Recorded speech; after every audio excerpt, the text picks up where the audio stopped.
Like I said, this is basically, we're going to give you information to give out to the public and to other law enforcement that haven't received the information that we have at this time. Any questions afterwards, you can talk to my investigator off camera, but I'm just going to read exactly the facts that, as we have them now, okay?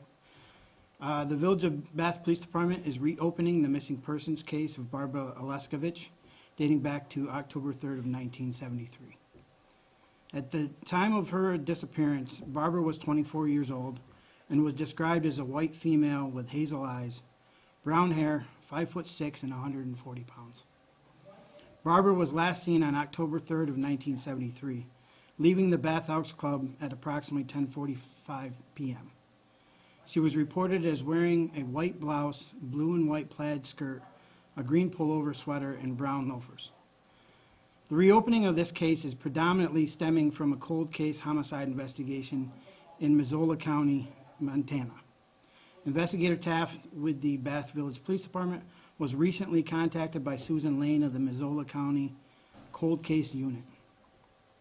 Investigator Taft was notified of a DNA match from a male that lived in Bath, New York at the time of the homicide their department is investigating. The homicide occurred in February of 1974, involving the kidnapping of 5-year-old Savon McGinnis. That led to her physical and sexual assault and then eventual murder. The male is identified as Richard W. Davis, born November 7th of 1941.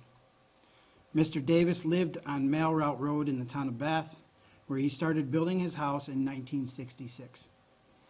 It is reported that he left the area, eventually returning for the years of 1971 to 1977. Mr. Davis worked at the Old Polio Dairy in Campbell, New York, and was a part-time security guard for Burns Detective Agency, assigned to Taylor Winery on the night shift.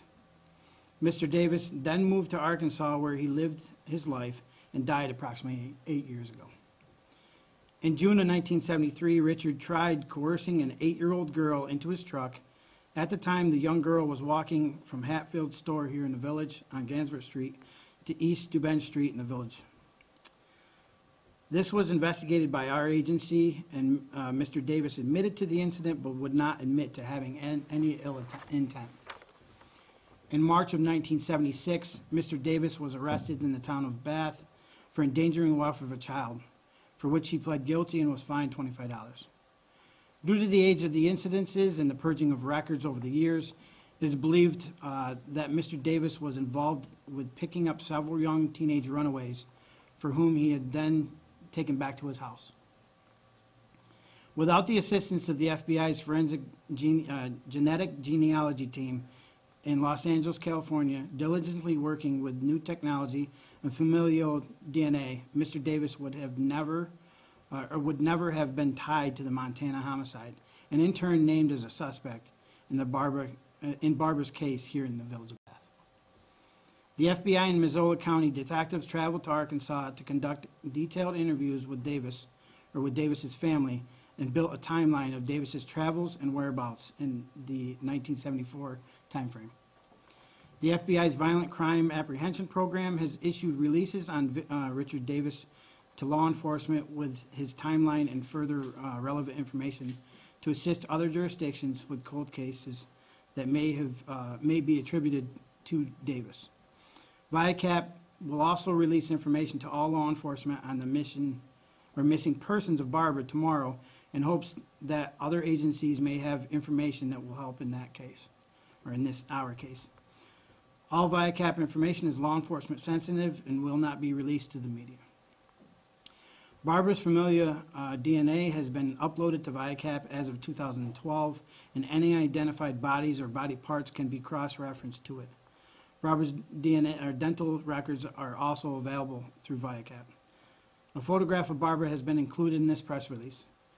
It is the intent of our police department to move forward with any and all new leads in the missing persons case of Barbara Aleksivich, which is presumed a homicide. It is of the utmost priority of our department to help provide closure to the family by finding the truth behind Barbara's disappearance. Just in closing, I do want to state that Investigator Taft has been working diligently. I've been the chief of police here for the last 6 years, And in that 6 years, he's done numerous interviews. We haven't given up on this, so I appreciate everything. And whatever people can get, any information that you have, even small, would help us in this case. Thank you.